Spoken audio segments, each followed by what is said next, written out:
In 1968, 45 years ago, U.S. Senator and presidential candidate Robert F. Kennedy was assassinated. But some anniversaries are more personal than others, especially when your family history is part of America's history. Well, we are joined by a very special person, a very special friend who did a very special story on CBS Evening News. It was 2 evenings ago. We aired it here on our show yesterday.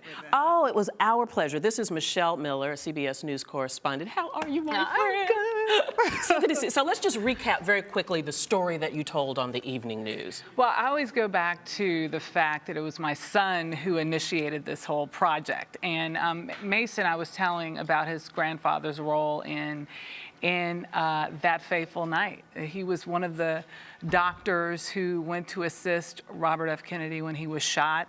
And my son looked at me and he said, "Mommy, I don't believe you." And I said, "What do you mean you don't believe me?" He's like, "You're gonna have to prove it to me." So I got to the computer and I just started digging. And the first thing that came up was this Life magazine photo that captioned him, but I did not see him in the picture. And the second set of really interesting details were the FBI files in the FBI report. And the real priceless piece of footage for me was the CBS News archives footage of my father being interviewed by CBS News correspondent Terry Drinkwater. And Terry Drinkwater, in this 7-minute long interview, captures the essence of what happened, what took place. And I found that through the FBI files. In the FBI files, it said that there were 2 CBS News reporters who gave my father a lift back from the hospital to the hotel to get his car. And in exchange for that, they requested an interview. So what my dad did, and I'm sure you have questions if you want to go in here, but what my father did was he was a campaigner. He was a city councilman in Compton, California, one of the first black city councilmen there.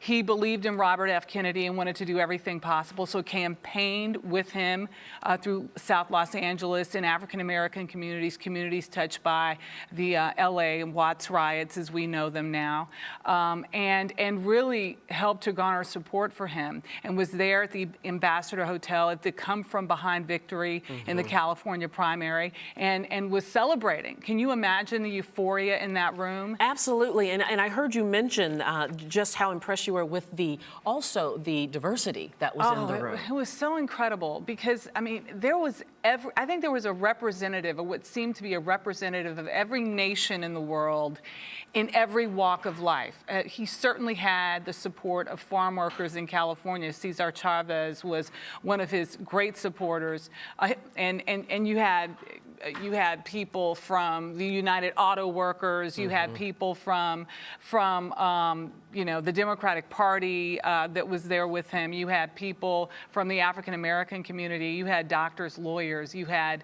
you know, people. And let's remember, from this was 1968. Yes. You know, it was just in the middle of the civil rights movement. I want to stop you there because I want you to talk about the reaction. I understand the personal reaction that you had to this story and how special this was for you. Did you realize how impactful this was going to be, the kind of reaction you've gotten? No, I'm overwhelmed. I think CBS News' website, this was the most shared video of that day. We aired it on Wednesday on the anniversary of the assassination, or at least the shooting. And I can't tell you the personal emails I received. Rosemary Clooney was there that night, and her daughter reached out to me. But a more personal email came through a woman who worked for my father. I just received it this morning, who told me how he met her and she was struggling through college, and he gave her a job as a receptionist, never wanting for her job to hinder her work in school. And she's a college professor now. And she wanted me to know that education was so important to my dad. And she said, "I want your son to know that. I want him to know he should be very proud because he really made a difference in the lives of so many young people like myself." And when you hear stories like that, yeah, it's so special.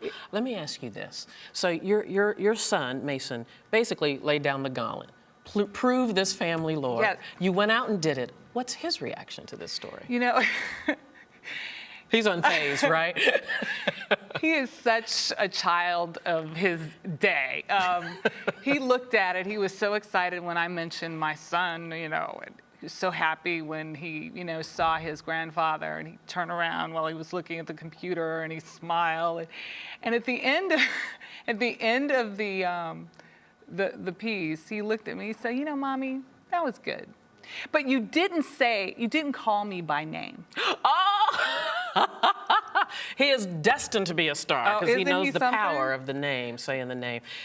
This has got to make you so proud, and I imagine it's got to make your dad looking down so proud. Oh, I hope so. I hope so. And I share this with my two brothers and my sister.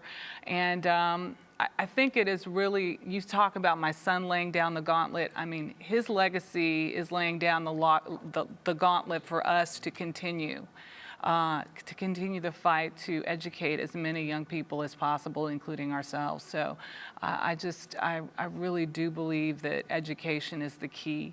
And you know, now I've got to go out there and I've got to live the legacy that my father left behind. You left a powerful one, and you're doing it, my friend. I'm trying. You are doing I'm trying. it. Thank you so much. Thank you. Thank you for having me. My pleasure.